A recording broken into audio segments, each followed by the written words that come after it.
why did it only dawn on her that there would be royal protocol and she was marrying into an ancient institution and things would not be quite as if they were an ordinary couple? Even if the world is very generous and giving you lots of stuff, you will usually be required to give something back.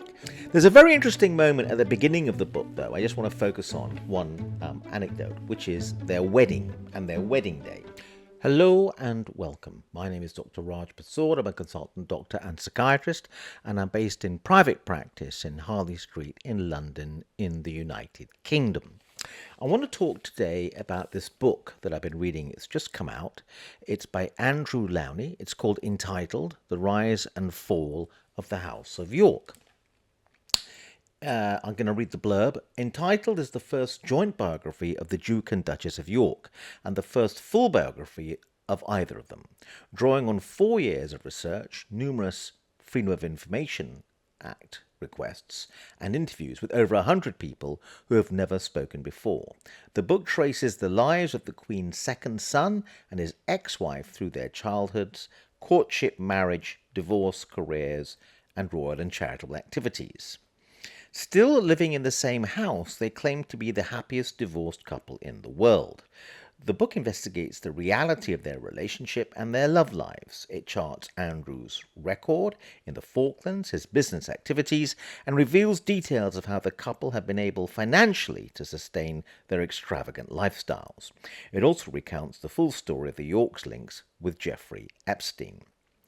Chronicling their lives in parallel, the picture that emerges is of a spoilt prince unable to connect and a duchess pushed by her insecurities into a desperate need to maintain the attention her royal status brought.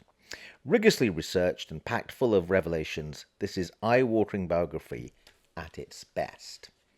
So I've been reading the book, and I want to talk in other videos a bit about some of the very interesting things that I think it suggests, particularly to a psychiatrist, in terms of trying to understand this couple. And obviously there's a play on words in the title, entitled. They were actually formally titled, but maybe the psychological theory, it would seem so far from the title and what I've read so far in the book, is they were overly entitled. There's a very interesting moment at the beginning of the book, though. I just want to focus on one anecdote, which is their wedding and their wedding day. And this is 23rd of July, 1986. In the end, as far as I can calculate from the dates, they only stayed married for about 10 years. Anyway, this is an account of what happened on the wedding day itself. Security, which had cost £2 million, was tight. Armed detectives dressed as coachmen had ridden on the backs of the carriages, and 5 miles of Westminster sewers had been checked. Costs had included £220,000 on flowers, £168,000 on the reception, £20,000 on photographs, and a whopping £10,000 on the cake. When the new couple returned to Buckingham Palace for the balcony appearance, the crowds, estimated to be 250,000 people, could be seen stretching in every direction.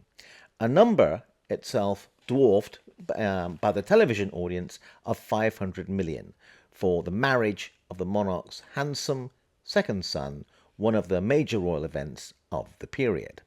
"We want a kiss! We want a kiss!" the crowd chanted.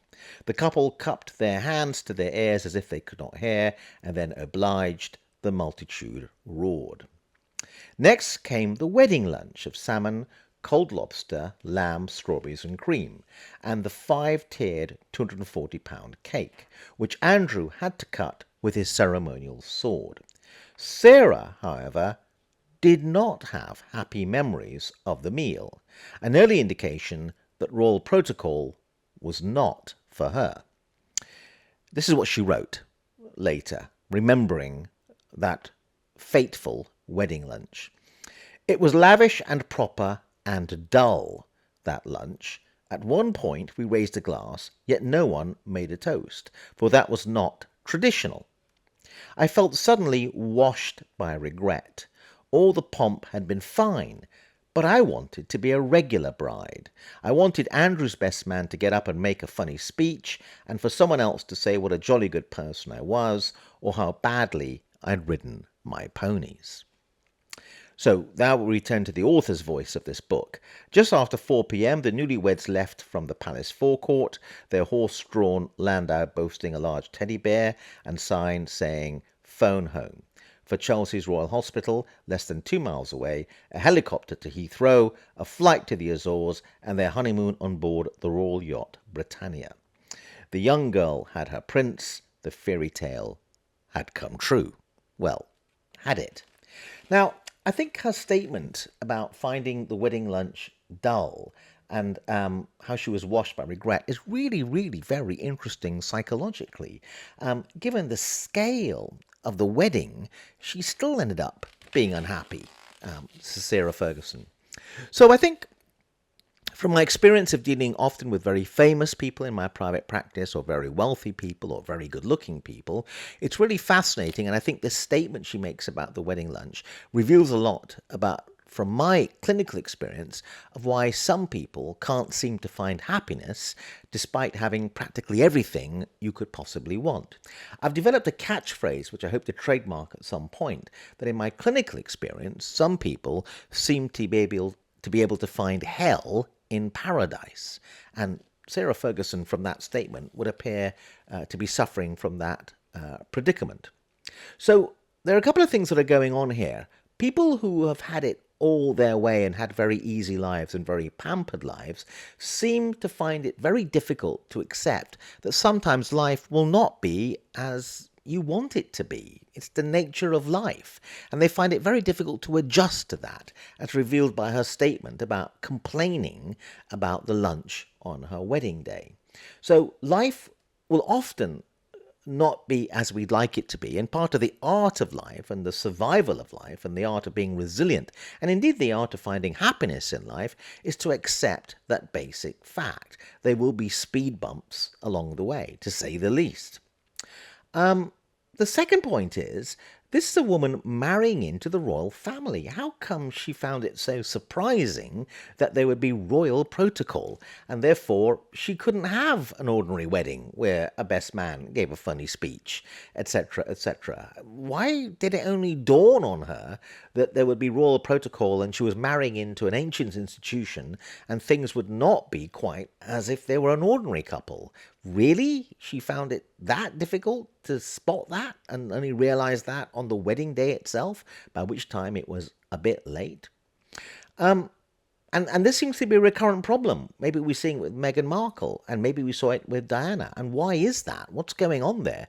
That these women marry into the royal family and then seem to object very strongly to the fact there is a protocol, there is a tradition, and they have to adapt. Maybe they're swept away by the emotion and the idea that there is a fairy tale and the grim reality of the fact they're required to bow to a very, very traditional set of protocols and circumstances and rules seems to have eluded them for some reason. Were they not briefed?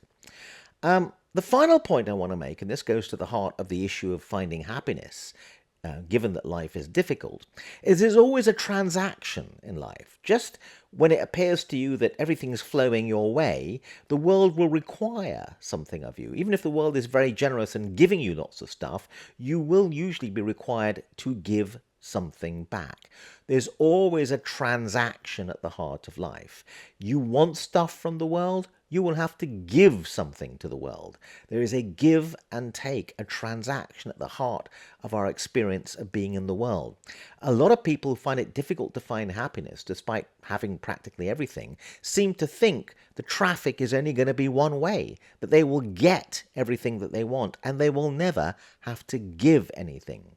The more you can understand, and the earlier you can understand there is going to be a transaction, and the more that you can try and accept that and figure out how to make the transaction work for you, the better you will find your life in terms of being able to adapt to difficulty.